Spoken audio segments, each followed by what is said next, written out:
အားလုံးပဲမင်္ဂလာပါကျွန်တော်ဒီနေ့ drone လေးနဲ့မိတ်ဆက်ပေးချင်ပါတယ်ဒီဟာတော့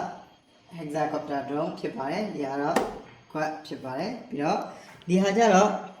FPV 10 inch drone လေးပဲဖြစ်ပါတယ်ဆိုတော့ဒီ drone မှာကျွန်တော်သုံးထားတာကတော့ GPS ကတော့ဒီ F9P GPS ကိုသုံးထားတာဖြစ်ပါတယ်ပြီးတော့ဒီမှာကစာဖို့3ခုပါပါတယ်ကျွန်တော်တို့ဒီမှာ drop စာဖို့နေနဲ့ကျွန်တော်3ခု 35kg drop စာဖို့3ခုထည့်သွင်းပေးထားပါတယ်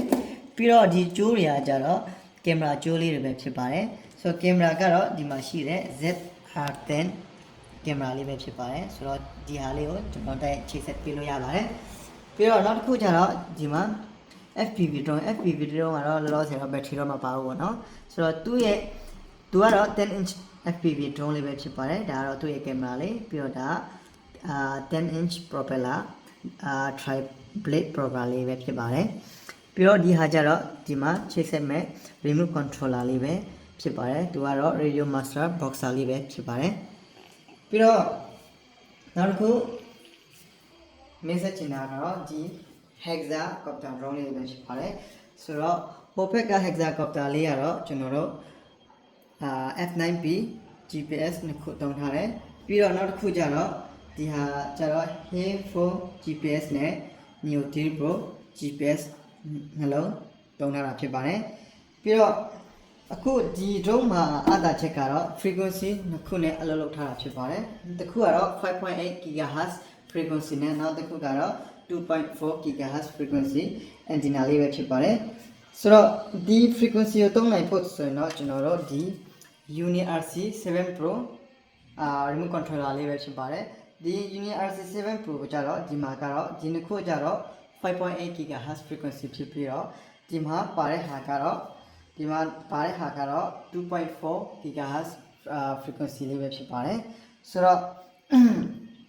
အခုပြီးတော့ဒီထဲမှာသုံးနိုင်တာကတော့ battery 2မျိုးသုံးနိုင်တယ်ဆိုတော့ 12S battery 2မျိုးသုံးလို့ရပါတယ် 12S တွေကတော့ဒီမျိုး battery ဆိုပါဆိုဒီ battery နှစ်ခုကတော့ solid state battery ပဲဖြစ်ပါတယ်ဆိုတော့ဒီတစ်ခုသုံးမယ်ဆိုတော့နှစ်ခုသုံးလို့ရပါတယ်ဒါမျိုးသုံးမယ်ဆိုရင်လည်းနှစ်ခုသုံးလို့ရပါတယ်ပြီးတော့ဒီဟာလေးကတော့တွေ့ရဲ့စာဘိုလေးတွေပဲဖြစ်ပါတယ်ကဲစာဘိုလေးကိုတော့ကျွန်တော်ဒီမှာတစ်ချက်လောက်ပြမှာဖြစ်ပါတယ်ဒီစာဘိုလေးတွေကတော့35kg စာဘိုလေးတွေပဲဖြစ်ပါတယ်